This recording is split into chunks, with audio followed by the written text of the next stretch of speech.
ship. With what? With ships. With what? With ships. How did we get to America? On ships, right? So did everybody on the earth go into slavery on ships? Who went into slavery on ships, brother? That's right. Crazy.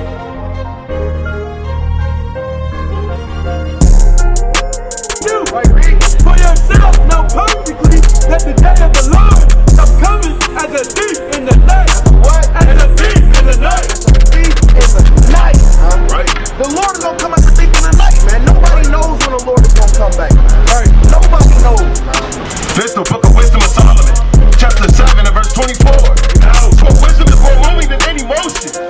For wisdom is more moving than any motion. Right, the wisdom of the Lord, man, right, and the wisdom of life is more moving than any emotion, man, right? And that's what the Lord has given us to speak to our people, man, right? And that thing is gonna move you more than anything, man, right? It's gonna move you more than damn weed, right? It's gonna move you more than that damn Hennessy bottle, right? It's gonna sit there and move you more than damn Keisha, Letitia, right? And all these damn heathenistic women, man. Right. Oh, you're going crazy.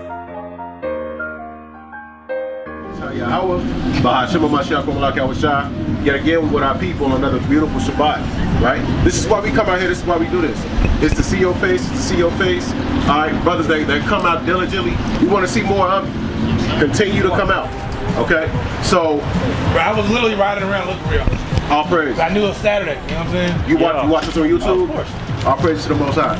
We're going to get into some commandments, just a refresher, maybe touch on some things you might not have heard. I'm not sure where your knowledge is, but all praise to the Most High that you're here. Let's go to Deuteronomy 18 real quick. Give me Deuteronomy 18 and go to verse 10, I believe. Definitely, it was just like I didn't know about that Freemason. Cremation, yeah, that's a heavy thing for our people. Why? Because it's cheap. It's cheaper to cremate our people rather than spending a whole lot of money trying to buy a plot, buy a headstone, you know what I'm saying, do them different things, right? Let me see that real quick before you bring it up.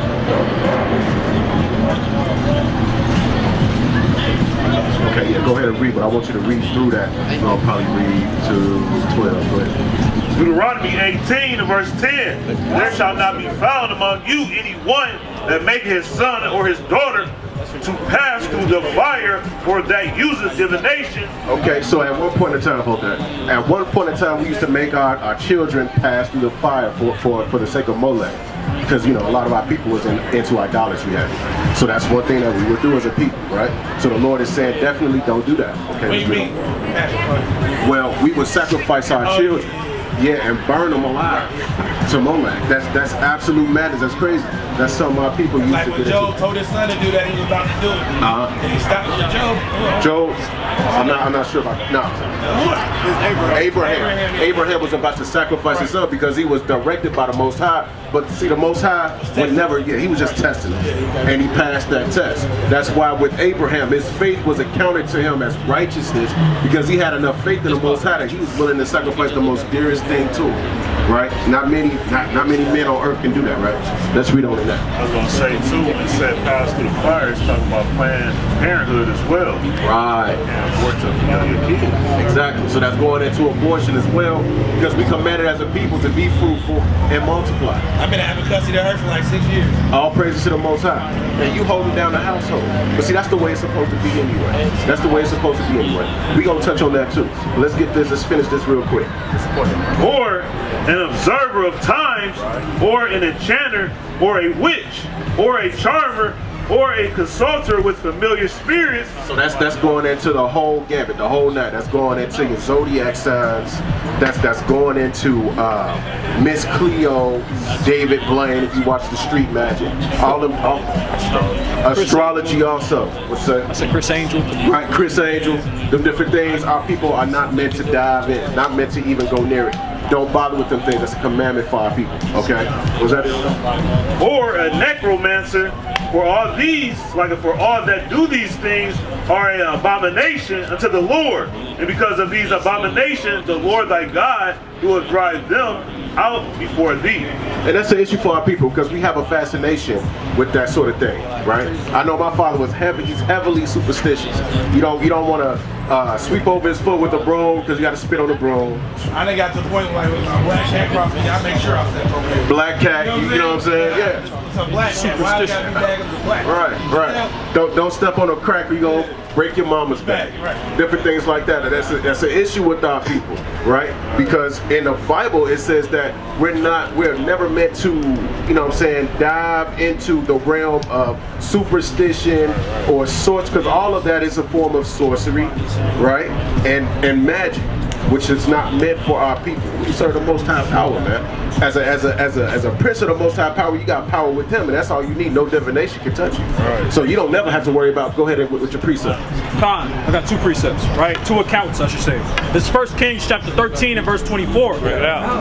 And when he was gone, a lion met him by the way and slew him, and his carcass was cast in the way, and the ass stood by it. The lion also stood by the carcass. And behold, men passed by and saw the carcass cast in the way, and the lion standing by the carcass, and they came and told it in the city where the old prophet dwelt. And when the prophet that brought him back from the way heard thereof, he said, it is the man of God who was disobedient unto the word of the Lord. Therefore the Lord hath delivered him unto the lion, which hath torn him and slain him according to the word of the Lord which he spake unto him. Right, so this is a prophecy that needed to happen, man. That man was slain because of his wickedness. But we're gonna read on the account, he still got buried at the end of the day, man. Because that's something that we had to do as a people. We are meant to bury our people. You bury your dead. And I want a brother to get that for me in Tobit too. You got it? Okay, go ahead. What, the account where you buried the poor man? Yeah, go ahead. You want me to finish this out first? Finish that and then go to that. This is the book of 1 Kings chapter 13 verse 27. Read it on. And he spake to his son, saying, saddle me the ass, and they saddled him. And he went and found his carcass cast in the way, and the ass and the lion standing by the carcass. The lion had not eaten the carcass, nor torn the ass. And the prophet took up the carcass of the man of God, and laid it upon the ass, and brought it back. The old prophet came to the city to mourn and to bury him. Say what? To mourn and to bury him. Right? And he laid his carcass in his own grave. And they mourned over him, saying, alas, my brother. And it came to pass, after he had buried him, that he spake to his son, saying, when I am dead, then bury me in the sepulchre wherein the man of God is buried. Lay my bones beside his bones. All right. All praise to the Most High. All right. Go ahead and get to your next point there. God, this book of Tobit, chapter 2, and verse number 2. And when I saw abundance of meat, I said to my son, go and bring what poor man soever thou shalt find out of our brethren, who is mindful of the Lord, and lo, I tarry for thee. But he came again and said, Father, one of our nation is strangled, and is cast out in the marketplace. Then before I had tasted of any meat, I started up and took him up into a room until the going down of the sun. Pronounce your voice. Then I returned and washed myself and ate my meat in heaviness. You're going into slavery. That's right. Is that enough pronunciation? Yeah, pronounce that. Go ahead. Right.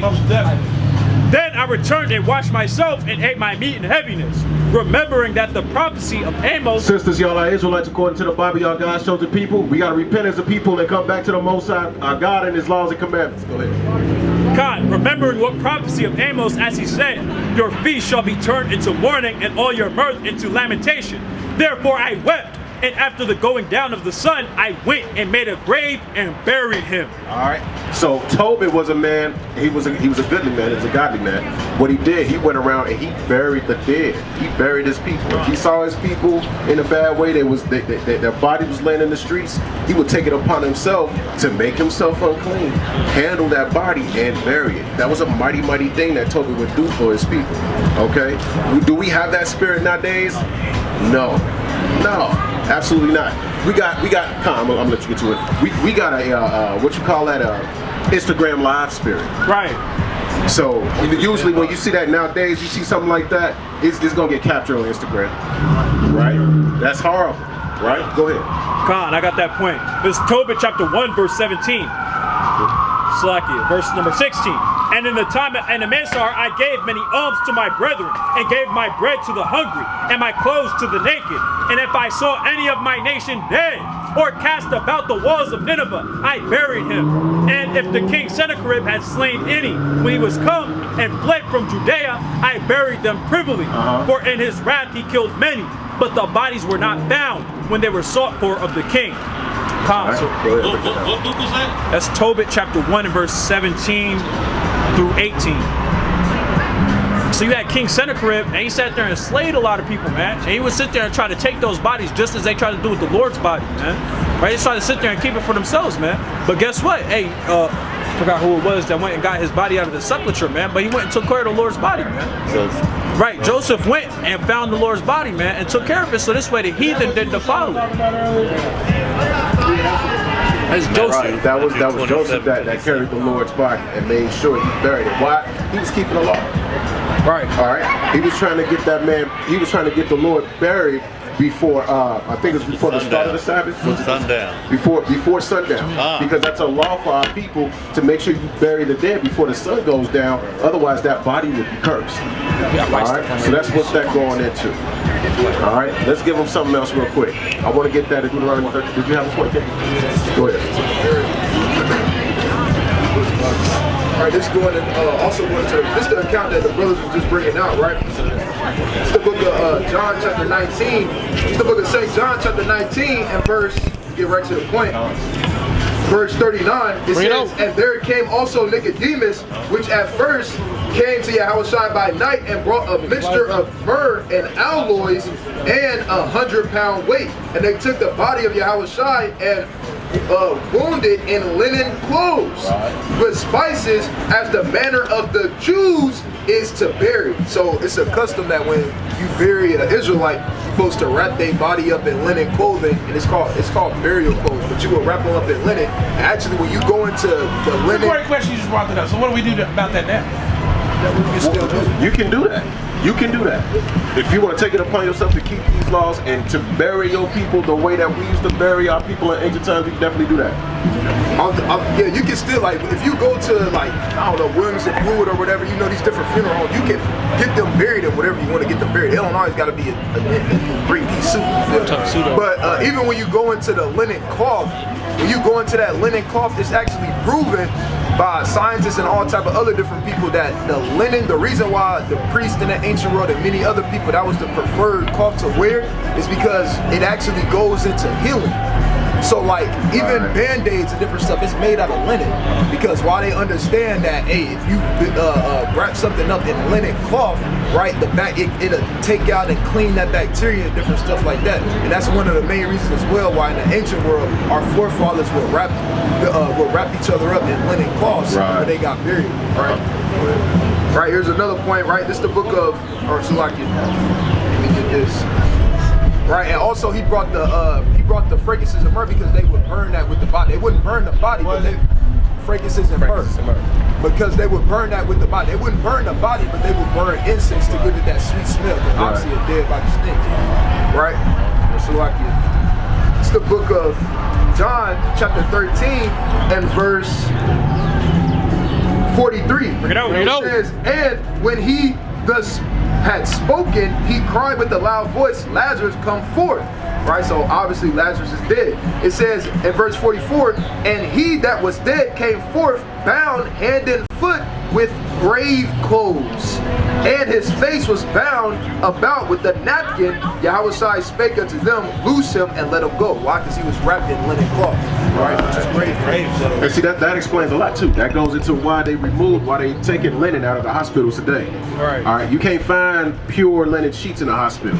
Right? Why? Because that defeats the purpose of the pharmaceutical industry. That's right. If they were to heal, if you were to go to the hospital and be completely healed and not have to go to them anymore, how the hell are they gonna make their money? Right. They can't make their money then. Okay, that's the whole point of the pharmaceutical industry to begin with, as a matter of fact. Right. Okay, is to keep you coming back. They're just gonna give you a little bit, enough for you to be able to get your ass up, come back in there, and pay more money to get more of that little bit. Okay, just a cycle to keep you going through. All right. So again, you can. The power is yours to take these customs and live by them.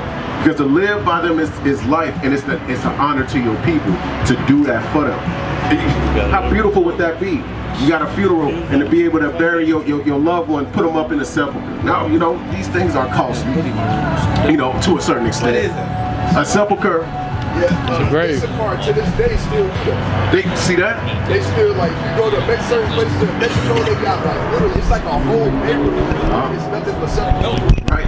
See, It and look that's like the so-called Mexicans. What is that though? Is that like a? It's a grave. It's like a tomb. It's a lot like a tomb. It's something. It's like a small structure. It's almost like a house. You got something that's big enough. They're big enough to be houses. And you bury the dead. You can seal them off in their house. Go ahead. They call them mausoleums today too. Yeah, so Right. it's basically the same thing. Okay. All praise to the Most High. Let's get to show them a picture real quick. Like the mafia guy. Put the round dome on it. You get yourself some linen. Get yourself maybe some linen wraps, or they got linen suits that you can possibly, you know, put on. You know what I'm saying? That particular loved one. And get the frankincense and myrrh, and you know, what I'm saying, calamus, and put the. It's frankincense and myrrh. Frankincense. So that's FRANKEN. Incense. Right, frankincense. Not the best stuff. He saved him. All right, you good. Trust me. All right. I gotta understand. These right here that the brother is lighting, that's frankincense and myrrh. Those are incense. Okay, you can get it in oil form, all right, and it's burnable too, and it leaves a sweet savor throughout your home, right? That the Most High enjoys. It's a sweet savor before the Most High. He enjoys smelling it. Get a whiff of that. It smells sweet. Right there. That's the resin that we burn. Okay, just like the ancient priests did, just like the Levites, the mighty Levites would burn out of the temple. Right. Okay, so we coming back to these words. 1 Peter 2:9. Matter of fact, let's get that. It's the book of 1 Peter, chapter 2 and verse number 9. We come back to these ways in the final days, in the last hours, right? Because that's really who you are. This is really who you are. Go ahead. But ye are a chosen generation, Okay. a royal priesthood, Right. and holy nation, a peculiar people, that ye should shew forth the praises of him who hath called you out of darkness into his marvelous light. All right, a peculiar nation, a royal priesthood, the royal priests. Okay, so in the same spirit, in the same motion and fashion that our forefathers, those ancient priests, used to move, we want to move in that same way. That's right. We want to learn these things, relearn them, and start to live by them. Because like I said, to keep the commandments, that's life. All right, can I get that real quick? I believe Baruch that's 4:1. Baruch 4:1. Baruch 4:1. I'm gonna have to slide here in a second. Okay. Before you do what y'all doing, but before I want to hit them commandments one time. All praise to the Most High. Let's get that Baruch 4:1. Let's get them another commandment real quick. It's the book of Baruch, chapter 4 and verse number 1. Bring it out. And it reads, "This is the book of the commandments of God, and the law that endureth forever. Okay. All they that keep it shall come to life, but such as leave it shall die." All right, and it's plain and simple. All right, to keep these commandments is to live, and not to keep them is to die. All right, so we're gonna get you some more commandments real quick. Can I get that? Let's get that for him. And can you grow a beard, bro? No. What book was that? Okay. Oh that's yeah, all right. this is I've never shaved in my life. Like this is the most. Yeah, okay. All praise to the Most High. Listen, I've tried. hey, I feel you. You know what I'm saying? I definitely feel you. Because if you have the ability, you wanna grow your beard I out. tried, bro. Like this is. All praise to the Most High. That's okay. Let's get 19 and 26 for him. Leviticus chapter 19, verse 26. Ye shall not eat anything with the blood, neither shall ye use enchantment, nor observe times. So that's going into what we just broke down about the enchantments, right? Eating anything with the blood. Now, our people, I know myself, like a exactly. You want to always make sure your meat is well done and thoroughly cooked, okay? Ain't none of that, I like my meat juicy. Ain't none of that medium rare that a so-called white man tell you that's not blood, that's the capillary, it's the juices. It's blood, man. Right. It's blood. They don't want to tell you it's blood. I'll tell you it's blood. All right. And that's and for our people. I know for a fact you ain't supposed to taste your own blood, so that would make sense. Right. Because why? There's life in the blood. Okay? And exactly. And I want to get the blood law real quick in Numbers 35 and 33. Go ahead. I don't know too much. As you can see, I ain't still hanging up with friends. I'm still, that's all I know. Because you gonna get them, right? Yeah. It's the book of Leviticus chapter 17 and verse 10. Bring it out. And whatsoever man there be of the house of Israel, or of the strangers that sojourn among you, that eateth any manner of blood, I will even set my face against that soul that eateth blood, and will cut him off from among his people. For the life of the flesh is in the blood. And I have given it to you upon the altar to make an atonement for your souls. For it is the blood that maketh the atonement for the soul. Alright, so that's exactly what we was talking about. Alright, beautiful precept. The life is in the blood. Okay, to shed blood, you're making it, that's a sign of an atonement. Okay, so for you to eat an animal that still has the blood within it, you're defiling your temple. And what the Lord say about defiling our temple? Let's get the classic real quick for him in 1 Corinthians 3 and 16. 1 Corinthians 3 and 16. Know ye not that ye are the temple of God, and that the Spirit of God dwelleth in you. If any man defile the temple of God, him shall God destroy.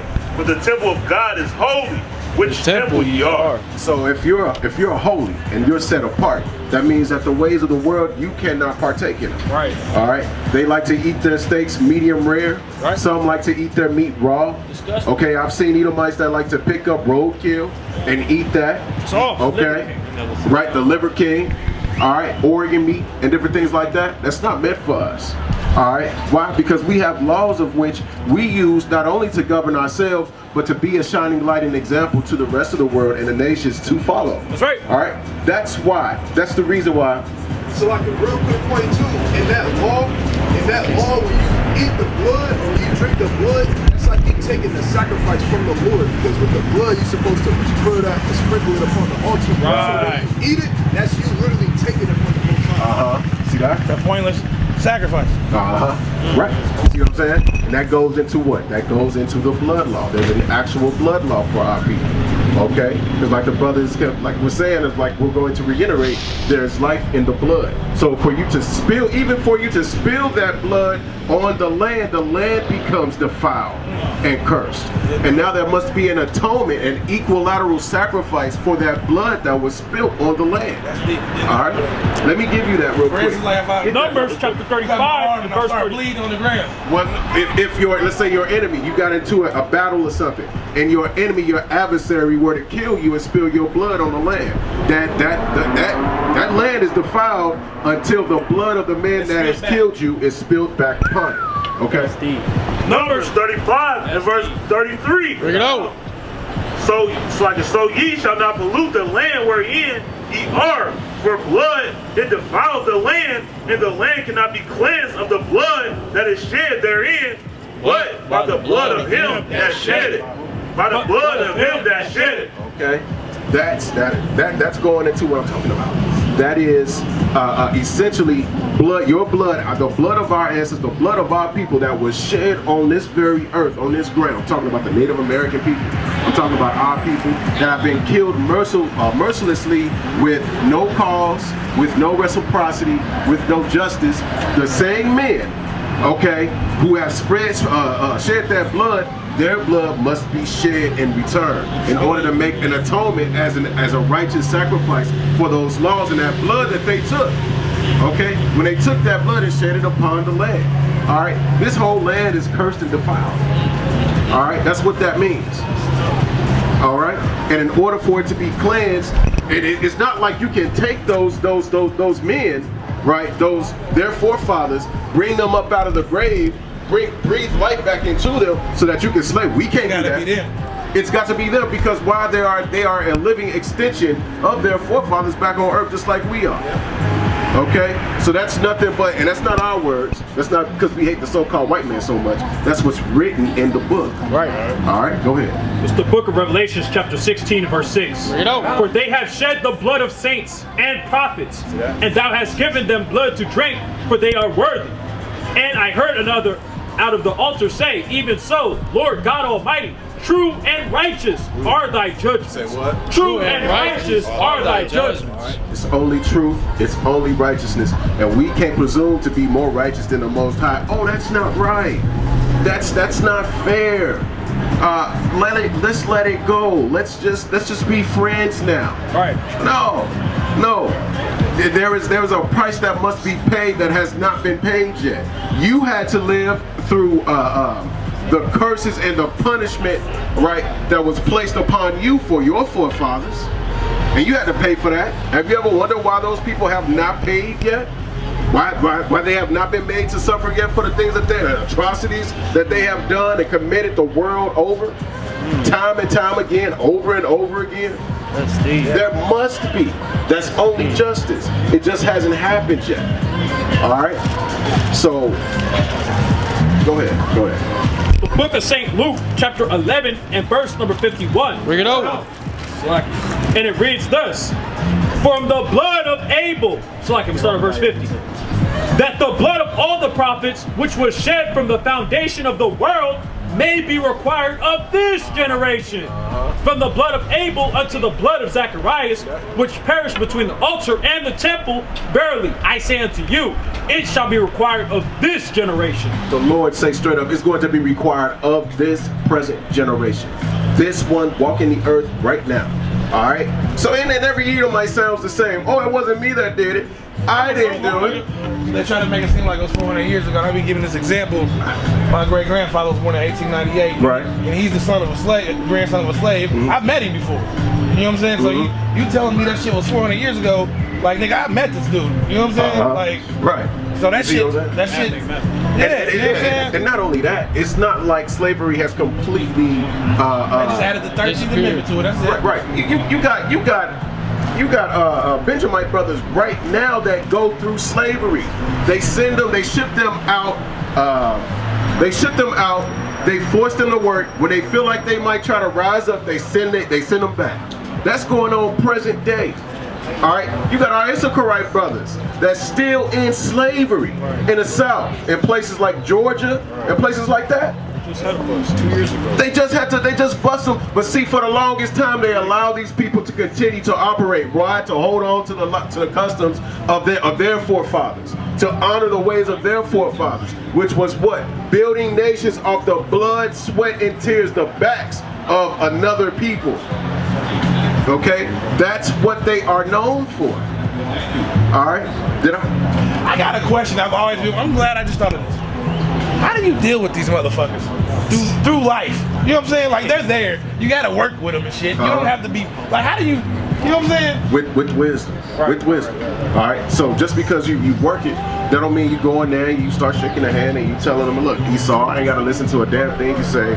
You're going into slavery. Right. Because I already know what their ending is. Right. And I'm content with that. You know what I'm saying? You know already. So because it's not like the Most High is going to come and kill every damn Edomite. That's right. It's not going to happen that way.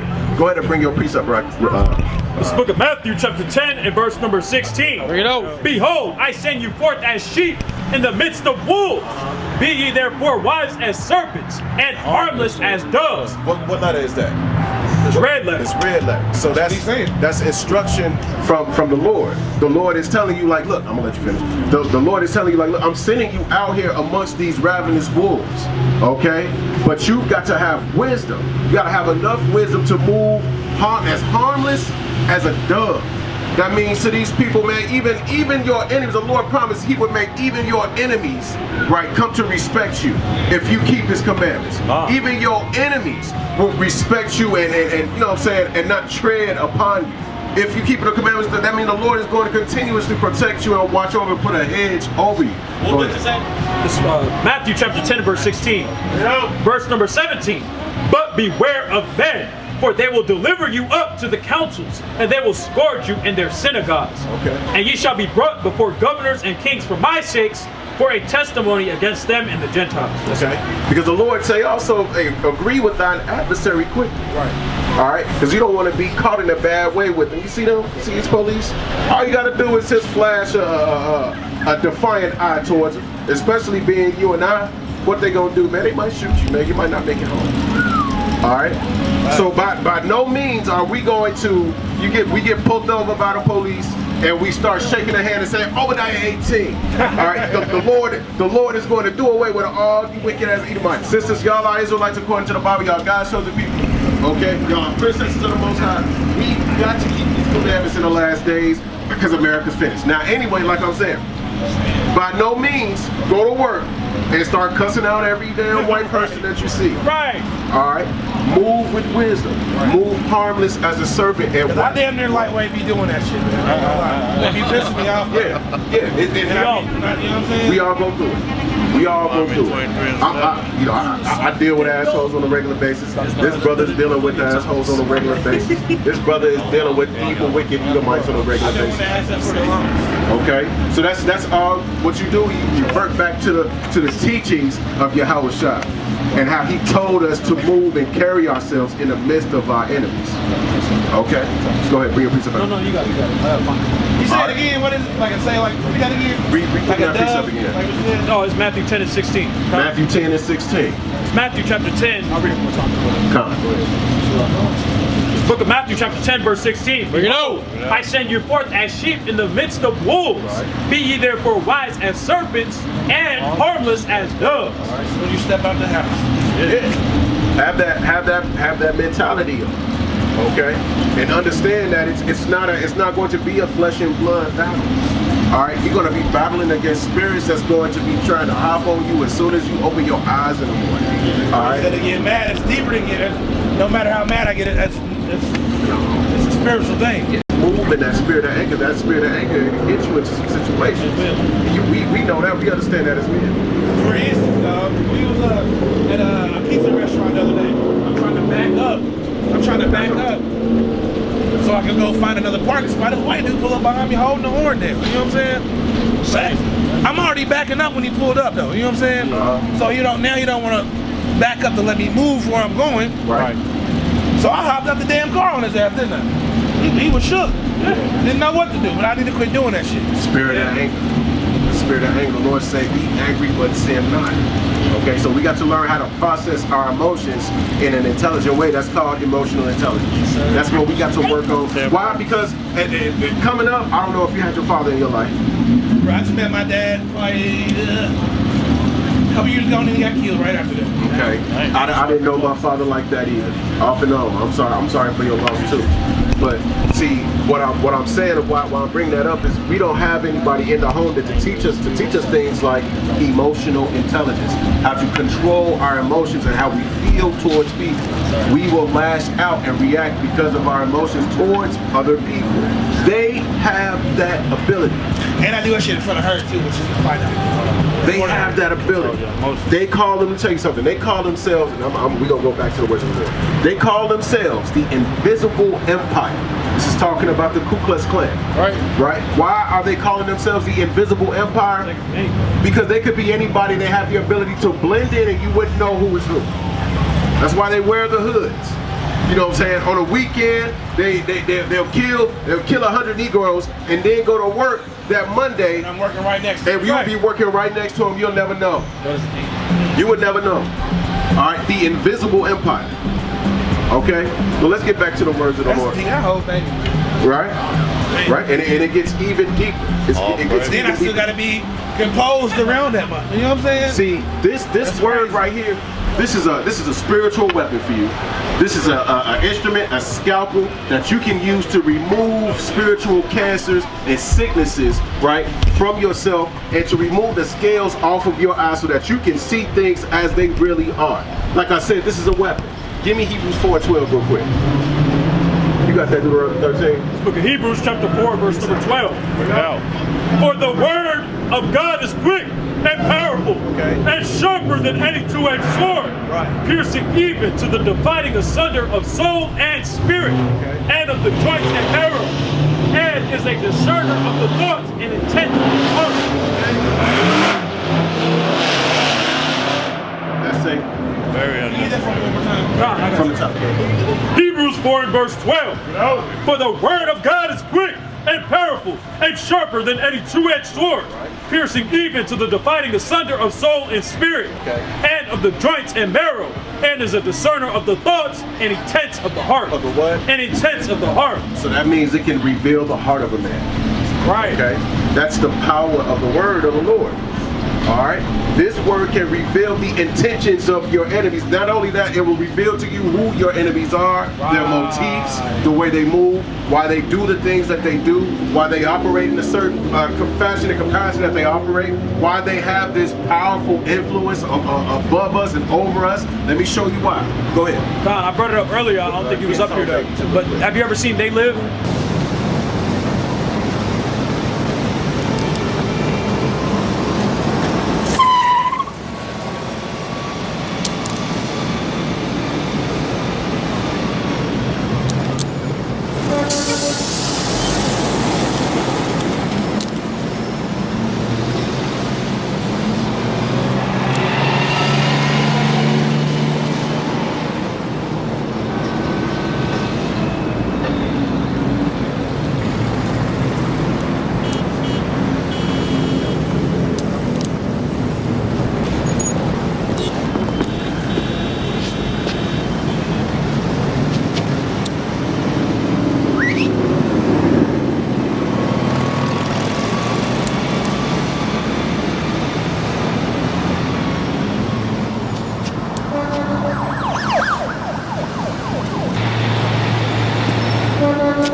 Break it down.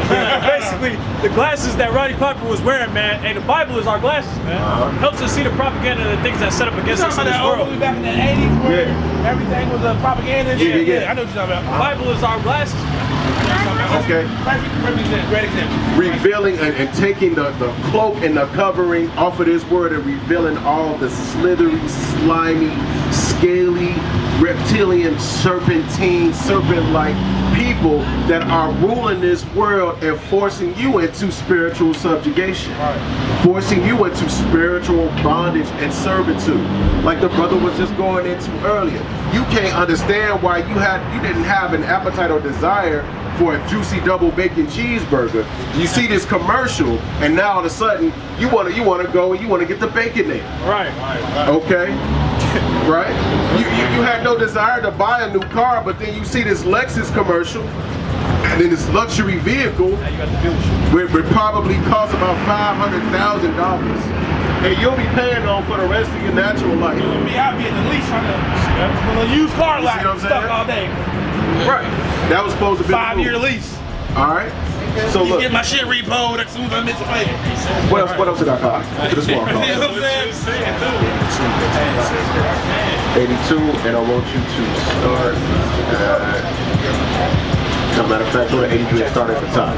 All right, we finna wrap it up. I just wanted to show you this is the methods that your enemies take and use in order to stay on top of you spiritually and mentally. All right, brother. Listen to this real quick, King. I want to show you something. Psalms 83 and verse 1. Keep not thou silence, O God. Hold not thy peace, and be not still, O God. Okay, keep not thou silence, O Lord, and see my affliction, right? Read on. For lo, thy enemies make a tumult. They make a tumult, and they that hate thee have lifted up the head. They have taken crafty counsel against thy people, and consulted against thy hidden ones. Who are those hidden ones? What did that sound like? All right, that sounds like the enemies of the Most High have taken notice to the children of Israel, the children of the book, right? They've taken notice and they've observed you. They're afraid of you. They're afraid of your ability to rise up. We are a people that rise up. That's why we say Kwam Yashala. That means rise, Israel. Rise from that lowest state and lift yourself up and pick yourself up as a man on your own 2 feet. Right, the way the Lord had created you to be, and not on your knees serving a nation that's inferior to you. Okay, created to be inferior to you, but placed above you as a punishment. You are those hidden ones. You are the ones that they've taken from West Africa They told you was African. They told you nothing about what happened during 66 through 70 AD and the siege of Jerusalem that displaced your people in West Africa. Now you calling yourself African. They came and they snatched you from there. They tucked you away in America. You've been African American, Negro, nigga, spook, bugaboo, jigaboo ever since. Everything other than an actual Israelite, according to the Bible, a prince of the Most High. With the Most High, you got power. All right, but what did we do? We did not keep those commandments as a people. All right. We chose to do our own thing. Give me Judges 2 and 10 real quick. I'm gonna show you where it all began. Hey, what book was that? That was Psalms 83. Start at verse 1 and read through 3. So, brother, you would be what I'm pretty much trying to let you know is that y'all are Israelites according to the Bible, and everything that you've been taught leading up to this point has been a lie. But the truth is here, and it's in this book. It's been right here under your nose. The meaning to your life and the meaning for you being alive has been right here in this Bible, and it's free of charge. It's free. You ain't gotta pay nothing for these words. Okay, give me Sirach 51 and 23. Start at 23.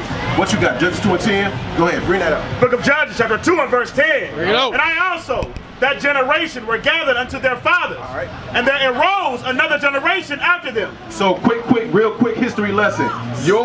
Our ancestors, right, that was led out of Egypt, okay, by Moses, that knew the Most High, that saw his miracles, that saw with a mighty stretched out hand how he smote Egypt and the Pharaoh with all manners of plagues, okay, and leprosy and curses and different things of that nature, okay? That whole generation died away. Then what happened, King? Which knew not the Lord, nor yet the works which he had done for Israel. Okay. And the children of Israel did evil in the sight of the Lord. Start again, start at the top. And the children and the children of Israel did evil in the sight of the 11. Start at 10. Salakia. And I also, that generation, were gathered unto their fathers. And there arose another generation after them, which knew not the Lord, nor the works which he had done for Israel. And the children of Israel did evil in the sight of the Lord, and served Balaam. All right. So from that generation that was led out of Egypt, like I just explained, you had another generation that was born from them that didn't know the Most High. That's us. We don't know the Most High. We didn't even know his name. All right, we just knew Jesus. Call him sweet baby Ray Jesus, baby back rib Jesus. Go to church on Sunday. All right, be ready with your pastel color suit for Easter Sunday. All right, and just go around and just continue to live your life and just do what you want to do. So who do all this singing and shit in church? Well, that was something that because Christianity is pretty much white supremacy at its finest. For sure. Okay, so for us, our main purpose for them is entertainment, and that comes right down to That's how like going to church feels. Yeah. I've been going to church a long time. You're being entertained. You're going to listen to the gospel music, and that's not to say. Before I even started doing it, I just went to churches and See, that's not to say you can't sing unto the Lord and make a joyful noise before him. Okay, there's nothing wrong with doing that. All right, so don't get me wrong. I believe that's Psalms 140. Is that Psalms 147? 148? Right? I want to bring that out real quick. It just feels really gimmicky. 49. You know what I'm saying? So there's nothing wrong with that. But what has happened is that the whole gospel music industry what has happened to it is that your enemy has taken that in order to capitalize off of it and to exploit, further exploit your people, right? Because to them, we're not worth anything other than shooting a damn basketball, running up and down a field, singing, rapping, doing a jig for them in a dance, and making them feel good. Right? Just straight entertainment. How is somebody like what's the guy's name that sings? What's the Kurt Franklin? How is somebody like him that reads the Bible every day not know this stuff? Allegedly, he don't know. We don't know. See, because when you get to a certain There's no way that they don't know that stuff. right, and when you get to a certain point, you know what I'm saying, in that industry, it don't matter how much Bible you know. They gonna turn you out. All right, let me show you that too. Get that in Malachi 3 and start at the top. Go ahead. It's the book of Ephesians chapter 5 and verse 19. Speaking to yourselves in songs and in hymns and spiritual songs, singing and making melody in your heart to the Lord. Giving thanks always for all things unto God and the Father in the name of our Lord Yahushua Mashiach. Okay. So there it is right there. Making a joyful noise before the Lord, man. That's a pleasing sound to his ears. There ain't nothing wrong with that. Done purely. All right, with the pure heart, wanting to make a joyful noise. But our people have gotten away from that, and the gospel industry has become capitalized, right? They have become exploited towards the further exploitation of our people. All right, it wasn't nothing like a so-called Negro hymn. A so-called Negro hymn was spiritual that was singing about the damn mountains in Africa. No, man, they were singing about Jerusalem. They were singing about Israel, man. Right, kumbaya, come here, Lord. Come near to me. Let us come near to you. All right, go ahead, King. Did you have a point? Malachi 3. Yeah, I had Malachi 3. I believe I wanted that at the top.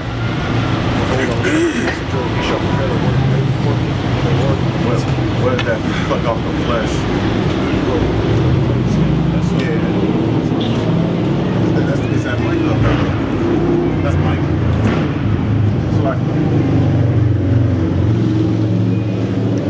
bring that out real quick. All right, 24 and 23. Bring it out. All these things are the book of the covenant of the Most High God, even the law which Moses commanded for inheritance. For inheritance to the congregation of Jacob. So, sisters, what we talking about is your real heritage. It ain't African American History Month. Okay? This is your heritage, the words of the Lord. Alright? So this is where we come from. This is a record of our beginnings right up to who we are as a people. Now let's get back to that. Because you said how come they don't know these things? It's not so much that they don't know these things. They are being used to further deceive you and to keep you away from that from that actual sacrifice. Right? And they know that they're doing it. And they are aware that they're doing this thing. Right? Book of Saint, this is the book of Micah, chapter 3, verse 1. Bring it out. And I said, hear, I pray you, O heads of Jacob, and ye princes of the house of Israel. Is it not for you to know judgment, who hate the good and love the evil? Right there. All right. We talking about our spiritual leaders. We talking about the Kirk Franklins. Who else? Who else is the TD Snakes? Right? Who want to talk about getting swallowed up? Oh, damn. Swallowed up. Have you ever been swallowed up? Have you gone through a time of swallowing where everything was overwhelming and you So, right? That's all. But see, this is an example of one of our spiritual leaders. Is it not, and just like you asked, is it not for them to know judgment? Is it not for them to know truth? Right? Read on in that, King. God, it says, who hate the good and love the evil. They hate the good and love the evil. They tell you all day, look, don't worry about keeping the commandments. Right? The law is done away with. And you ain't gonna read that nowhere in a book. Right. Nowhere in the Old or New Testament that the law has been done away with and I ain't gotta do nothing that is saying. Alright? Just believe on sweet baby Ray Jesus and everything's gonna be alright. Okay? So, what were the Pharisees? They were like telling you to do the stuff, but they actually wasn't doing it. Yeah, and that's so they almost worse than a Pharisee. But see, they're moving in the same fashion as a wicked Pharisee. Right. Because a Pharisee is nothing but a doctor of the law, a man that is well versed in the law. He's a doctor. Okay? That's there. So you had your wicked Pharisees, and then you had your righteous Pharisees. Paul, for example, would be an example of a righteous Pharisee. Or Saul before he became Paul. Or Gamaliel. Those are who taught Saul. Okay? Those are examples of righteous Pharisees. But then you had the unrighteous Pharisees, okay, who persecuted, who would use the law to beat over your head, and they ain't keeping none of them. They hypocrites. They go home, they hit the blood, they doing God knows what. Okay? Right. Fornication of all manner, of all shapes. And you got the highest rate of adultery that happens in a Christian church, man. Right? Say it again, bro. I say you got the highest rate of adultery, or the highest rates, or some of the highest rates of adultery that happen in the Christian church, man. The pastor lying down with your damn wife, man, giving her lessons, man, in his office. In the office, private lesson. Right. Okay. Telling you to stand outside. Hey, not only adultery. One thing, my sister, when I was little, my sister was baby 4 or 5 years older. Long story short, I was like 12. My sister was like 15. The preacher got my sister pregnant. The preacher got your 12-year-old sister? No, I was like 12. My sister was like 15. 15-year-old sister pregnant. Swear to God. This is what the Lord got for that wicked pastor. Jeremiah 23:1. Bring it on. Woe be it to the pastors that destroy and scatter the sheep of my pasture. What the woe mean? Destruction. Right. The Lord got destruction for that wicked man. And guess what? He's a wicked and perverse man for you to use. You're pretty much peddling the words of the Lord so you can use it, take advantage of people. Right. That's the same spirit of your adversaries when they came and conquered you in the name of Christianity, in the name of Catholicism. They doing the same thing. Okay, in a spiritual sense, they hate the evil and love the good. Well, they love the evil, right? Okay, hate the good and love the evil. They all in your damn pockets every Sunday. Right. Like you said, man, they plotting on your sister and your mother, man. Okay, doing that. That's the most wicked and evil thing that you can probably do. Is to use the words of the Lord to do that and take advantage of a woman, take advantage of your sister, and use her body in that way, man. That's wicked, nasty, and disgusting. That's why we're trying to get away from the Christian church atmosphere. We're trying to get away from that scene because it's filled with a whole lot of hypocrites. Okay, go ahead. Hey, Salakia, man. And in Hollywood, they put it in front of your face, man. I'm pretty sure you watched Everybody Hates Chris. What was Omar on? That's my favorite show. Omar at every damn funeral, man. At the repast. Trying to get the woman. Yeah. Talking about, oh, yeah, your husband. Oh, yeah, okay, all right. Tragic. Yeah. Tragic, right. Tragic. All the women is in church. On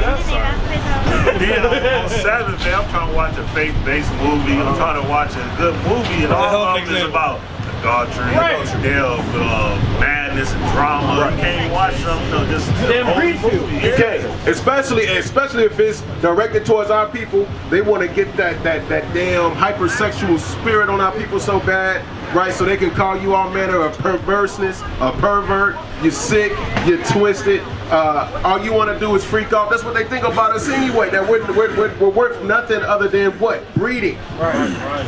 Right? Just having sex, just use them for your sexual desires and freak purposes, man. And they be the biggest dope boys, man. Yeah, they be the biggest ones. Pushing weight. They pushing weight in the damn church, man. You had I seen something. That one pastor in New York. Yeah. He got caught up with the damn scheme. He got caught with the scheme, man. They busted him, man. In Brooklyn. He was man, for the insurance money, man. They rolled down, they slid on him in church. He was up there on the pulpit. He was in the midst of a service, man. Right. They slid on him. That was bad. They slid. They robbed him. They took his chains, man. They took his watch, right? In front of the whole. Why? Because he was into something. He was involved in things that he should not have been involved in. $1 million over stuff from him or something? Yeah, I'm talking about he got big chains. He got big money in there. Go ahead. I was gonna say he was using the tithes for the re-up money. Using a tie for That's crazy, bro. Talking about wilt thou rob God? Right. Have a dude meet him in the back. I got the red pull up. They lock in the damn door and they won't let you leave until you put a certain amount in a collection plate for them. The ATM's in the church. ATM right there in the church for you.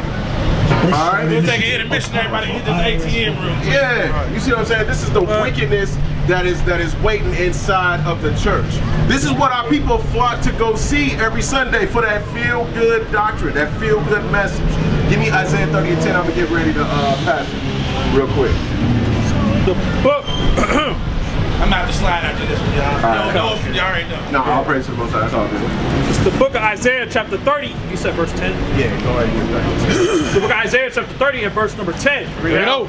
And it reads, which say to the seers, See not, answer the prophets, prophesy not unto us right things. Speak unto us smooth things. Prophesy deceits. That's what they want to hear. They don't want to hear the truth. Like, look, there are consequences to you not keeping the commandments. If you don't come back to these commandments, all 613 of them, and keep them to the very best of your ability, if you don't leave that Christian mindset that tell you don't have to do, who on earth is getting something for nothing? Anything on earth, you've got to pay for it. Don't nothing come for free. That's the first thing you learn. This word, salvation, is the same way. The kingdom of heaven is the same way. You're not just getting it because you say, I believe in sweet baby Jesus. You've got to do something. You've got to have works behind that. Give me my closest precept in Luke 21 and 28. And give me James 2 and 17 real quick. Why? Because it say, give me that James 2 and 17 first real quick. Because it say faith without works is dead being alone. So you obviously need a combination of both. You gotta have the faith to believe, like, look, I believe in the Most High with all my heart. And what the word says, if I keep these commandments, I'm going to live. So that's what I'm going to live by. Go ahead. James 2 and 17. Even so faith, if it has not works, is dead being alone. Right? It's dead being by itself. Get Isaiah 41 and 10. Go ahead. Book of St. Luke, chapter 21, verse 28. Bring it on. And when these things begin to come to pass, then look up, and lift up your heads, for your redemption draweth nigh. Your redemption is right here. I see you on the you on the precipice to make it, because you hear that calling and you take heed to that warning. All right, it's telling you, like, look, it's like the fire under your behind. I got to get moving. Let me stand out here, even though my young ones is cold. Let's get this word, man. Why? Because this can save our life, man. This could be the difference between life and death. And you got that sense of urgency, right? So what you gonna do from now on? You gonna literally look. I'm talking about literally look up. Look up, because that's where your salvation coming from, right? The Lord and His chariots coming to crack open the sky and fill the sky with millions upon millions of chariots, man. That's your salvation. That's what you're waiting for, to be snatched up from certain nuclear destruction, right? Because when them bombs start dropping, all hell gonna break loose over here. They think they got earthquakes now. Wait till them bombs drop. Right. The Lord gonna show them an earthquake. Right. All right. So look, get this precept for me real quick. I want to give y'all this on y'all way. All right. Okay. Have no fear in what you're going to see. Have no fear in what's coming. Right. Bad things are coming to this world. That's right. They have to pay. But look, you don't. You can make it. All right. So look, bring this up. Question real quick. Go ahead. When that happens, what should we be doing? That's an excellent question. Should we be trying to get that retribution? No. Because see, the Lord is, if the Lord wants to use you to be His weapon of war, to gather the nations, He's going to use you for that purpose. Right. But until that time comes, you're going to be a commandment-keeping robot. That's right. Okay? Your whole mentality is keeping these commandments to the best of your ability. Right. Get that Ecclesiastes 12 and 13. I know I said I was going to close it. Go ahead and bring that out real quick. Matter of fact, hold that and give me that real quick. I'm going to show you what you do. This is your whole duty. This is your whole purpose. This is what the Lord wants you to do. Ecclesiastes chapter 12, verse 13. Bring it out. Let us hear the matter. Right. Fear God. Say what? Fear God. Okay. And keep His commandments. Right. For this is the whole duty of man. That's your duty. That's your purpose. Fear the Most High, love Him with all your heart and soul, and keep His commandments as His word instructs you to do. Right. Okay. Got one more? Go ahead. Matthew 24, verse 13. Bring it out. But he that shall endure unto the end, the same shall be saved. Endurance. This is an endurance race. It's not to the quickest. It's not to the one that crossed the finish line first. It's the one that continuously endures without giving up until in person. That's the definition of perseverance, ain't it? It's persevering no matter what, until the end, and applying that, right? Applying yourself to that end. Why? Because you see the kingdom, okay? Because you want the Most High to save you and your family, right? Because you want to be set up as a king ruling this earth and let the nations come to you for a change instead of you going to them for all the damn answers. Right. You getting tired, of course, right? Why? Because oppression maketh the wise man mad. That's right. And a gift destroyeth the heart. Okay? So look, let me bring this out for you real quick. Have no fear in any of them things. Okay, why? Because the Lord is with you, man. Go ahead. Book of Isaiah 41 and verse 10. Bring it on. Fear thou not, for I am with thee. Say what? Fear thou not, for I am with thee. Be not dismayed, for I am thy God. Okay. I will strengthen thee. You'll what? I will strengthen thee. All right. Yea, I will help thee. Okay. Yea, I will uphold thee with the right hand of my righteousness. Right. So the Lord is saying, don't be afraid of any of the things or any of the horrors that's coming to this world. He's going to strengthen you. That's right. He's going to give you what you need in order to endure these times. With ships! With what? With ships! With what? With ships! How did we get to America? On ships, right? So did everybody on the earth go into slavery on ships? Who went into slavery on ships, brother? That's right. Crazy.